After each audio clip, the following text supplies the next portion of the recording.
Bienvenue, nous sommes le 23 avril, voici le 12 minutes de TV5 Monde.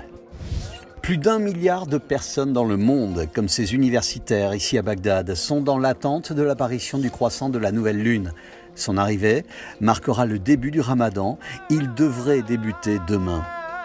Un mois de jeûne particulier cette année, en raison de la pandémie. L'Organisation mondiale de la santé, dans ses recommandations, a indiqué que le fait de jeûner ne représentait aucun risque d'infection au coronavirus, mais recommande en revanche aux fidèles atteints de ne pas suivre le Ramadan. Toujours saisissante, c'est l'image du plus gros avion du monde en pleine action. Le message est clair, la Chine vole au secours des pays touchés par le coronavirus. Cet Antonov Mriya, se posant sur l'aéroport de Kiev en Ukraine, transporte du matériel médical et de protection en provenance de Pékin. Le ministère des Affaires étrangères chinois qui vient d'annoncer le versement d'une aide supplémentaire à l'OMS, 30 millions de dollars, 50 millions au total, versés après l'annonce du désengagement américain dans l'institution. Dans ce cimetière de Manaus, dans la forêt amazonienne, on ne cesse de creuser pour placer les corps des victimes présumées et confirmées de la pandémie. Le maire de la ville compare la situation à un film d'horreur. Selon un dernier bilan, bientôt 3000 décès et un pic attendu seulement pour la fin du mois de mai. Pourtant, le nouveau ministre de la Santé évoque déjà une stratégie de déconfinement et les autorités de Sao Paulo ont annoncé une date, le 11 mai. À Rio, inspiré par les propos du président Bolsonaro, les anti-confinements font entendre leur voix.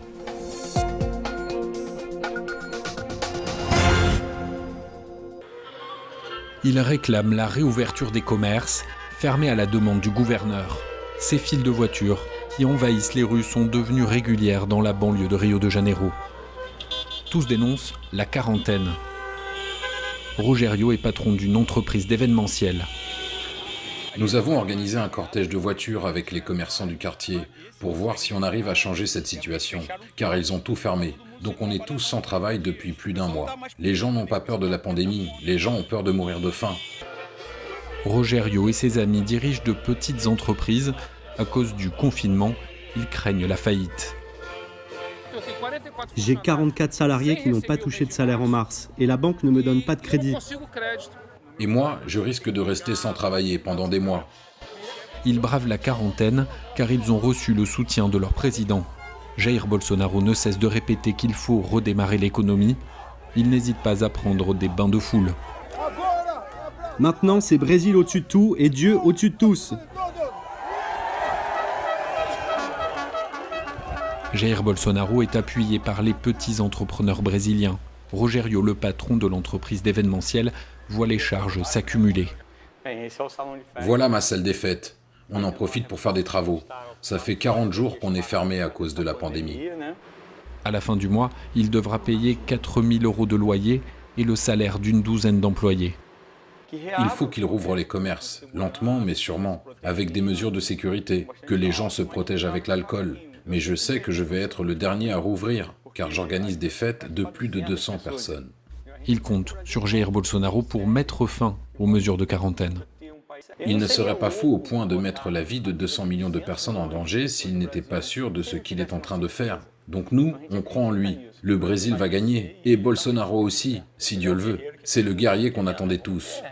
Malgré les risques de contagion, lui et ses amis ont promis d'aller de nouveau manifester dans les prochains jours. Derrière les murs de cet abattoir, le plus grand foyer de coronavirus aux États-Unis. Bienvenue chez le numéro 1 mondial de la transformation de viande de porc, plongé en quelques semaines au cœur d'un véritable scandale sanitaire. Plus de 700 salariés sur les 3700 que compte l'entreprise ont été testés positifs au Covid-19. Beaucoup de personnes étaient malades, donc j'ai voulu me faire dépister et j'ai pris rendez-vous. On m'a testé et on m'a dit après 3 ou 5 jours que j'étais positif, que je n'avais plus à sortir, à aller travailler et que je devais rester à la maison. Ici se côtoient des milliers de salariés au quotidien, en grande majorité des immigrés et réfugiés d'Amérique latine, d'Asie ou bien d'Afrique, venus chercher le rêve américain, attirés par des emplois sans qualification. Mais faute de mesures de protection sanitaire, en pleine pandémie, le rêve a tourné au cauchemar pour les employés et leurs proches. C'est le cas de ce prêtre venu d'Éthiopie, dont l'épouse travaille dans l'abattoir. Mon message pour cette entreprise, c'est qu'elle doit toujours prendre soin de ses employés. On sait qu'elle doit faire des profits, qu'elle doit faire de l'argent. C'est une bonne chose. Mais elle doit se préoccuper des gens, vous savez. Sans les gens, pas de bénéfices. Rien de véritablement étonnant pour les représentants des salariés qui affirment avoir alerté de la situation dès le début du mois de mars. La direction n'a simplement pas pris la situation au sérieux, jusqu'à ce qu'il soit trop tard. L'usine a fini par mettre en place les changements réclamés par les travailleurs, mais entre-temps, plusieurs dizaines d'employés avaient déjà été testés positifs, et l'usine était déjà devenue un foyer de contagion. Trop tard, beaucoup trop tard, sous la pression des autorités, le plus grand abattoir du pays a dû fermer ses portes le 12 avril dernier jusqu'à nouvel ordre, avec pour autre conséquence directe la désorganisation de toute la production de porc aux États-Unis. La promiscuité d'une pièce, avec au milieu 7 enfants et 2 petits-enfants. Ksay Al-Khatib craint pour la santé de sa famille. L'ombre du coronavirus plane partout au milieu des tentes dans ce camp de déplacés de la province d'Idleb. Au sein du camp, nous sommes toujours en contact les uns avec les autres. Nous partageons l'eau et la nourriture, donc nous avons très peur que la pandémie se propage. Par précaution, Ksay ne laisse rien au hasard. Elle lave tout au savon le plus souvent possible. Une lutte avec les moyens du bord. Face au risque de propagation du virus, certains ont fait le choix de rentrer dans leur ville natale. Hassan Raibi est conducteur de camion-citerne. Il a décidé de revenir à Aria. Les camps de déplacés sont bondés et on a eu peur de la propagation du coronavirus. On a décidé de rentrer. Même si nos maisons sont détruites, nous préférons vivre sur les décombres. Des centaines de familles ont elles aussi fait le choix du retour, profitant de l'accalmie à la suite d'une trêve négociée par Moscou et Ankara. À ce jour, aucun cas de Covid-19 n'est officiellement recensé dans la province d'Idleb. Désormais, au milieu des ruines, le nouvel ennemi est invisible. C'est un jour très attendu pour les victimes du régime de Bachar el-Assad. Et une première, l'ouverture à Coblence en Allemagne du procès de 2 hommes suspectés de crimes contre l'humanité. Ils devront répondre de l'exécution de 58 personnes et de sévices infligés à plus de 4000 autres. La Cour africaine des droits de l'homme ordonne aux autorités ivoiriennes d'annuler le mandat d'arrêt contre Guillaume Soro. Le candidat à l'élection présidentielle ivoirienne faisait l'objet de ce mandat d'arrêt pour une tentative présumée d'insurrection et de détournement de fonds publics. Retour des écoliers à Madagascar. La grande île, peu touchée par le coronavirus, assouplit ses mesures de confinement, mais elle est secouée par une polémique. Les autorités distribuent 7 bouteilles, un traitement à base de feuilles d'artémisia qui aurait des vertus curatives contre le Covid-19. C'est le président malgache qui l'assure. L'Académie de médecine de Madagascar affirme que les preuves scientifiques de ce traitement ne sont absolument pas avérées. De Madagascar au Venezuela, en passant par le Cameroun, les potions magiques ont tendance ces jours-ci à se multiplier. Sur le bord de cette artère de Douala, un comptoir aux allures de pharmacie. Ici, on trouve de soi-disant médicaments traditionnels, des plantes, mais aussi des écorces très recherchées en ces temps de Covid-19. C'est ça la chloroquine, on appelle ça le cinchona. Le cinchona, l'autre nom scientifique du quinquina, un arbre devenu le produit phare proposé par François. Une écorce vendue à bas prix qui contiendrait la quinine avec laquelle est fabriquée la fameuse chloroquine, cette molécule dont l'efficacité contre le virus alimente la controverse scientifique. On essaie de sensibiliser le monde pour qu'il vienne au moins découvrir ce que nous avons. Depuis le début du coronavirus, beaucoup de gens viennent au marché demander cela. Le Covid-19 devenu un filon économique pour des promoteurs de traitements non reconnus par la communauté médicale. Certains ont même pignon sur rue, comme celui qui se fait appeler Dr Hobson. Sur ses affiches, il prétend soigner toutes les maladies et depuis quelques jours, voici sa nouvelle trouvaille, une potion miracle supposée agir contre le coronavirus. Stop Coronavirus, qui est sous forme de gérule. C'est un produit qui est composé de plantes médicinales et des algues. Un produit opportunément fabriqué en 7 ans de crise sanitaire et dont il prétend pouvoir soigner le Covid-19 sans toutefois fournir la moindre preuve scientifique.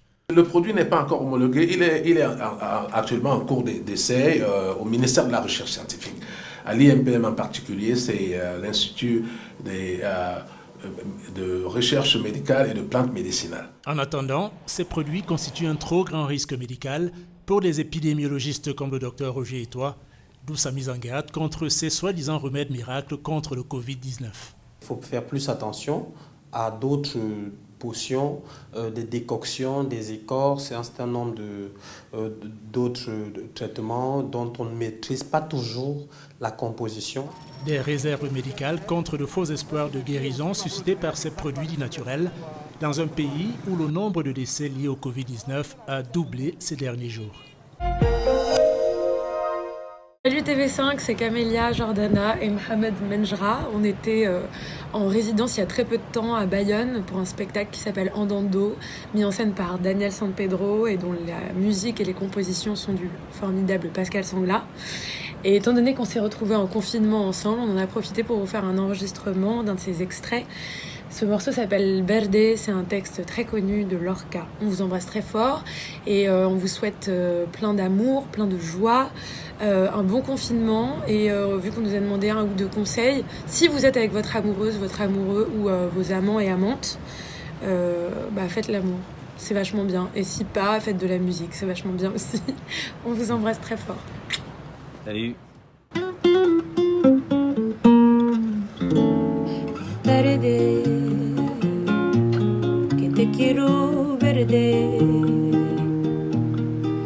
verde viento, verde ramas, el barco sobre la mar y el caballo en la montaña, l'ombre jusqu'à la ceinture, elle rêve à sa balustrade,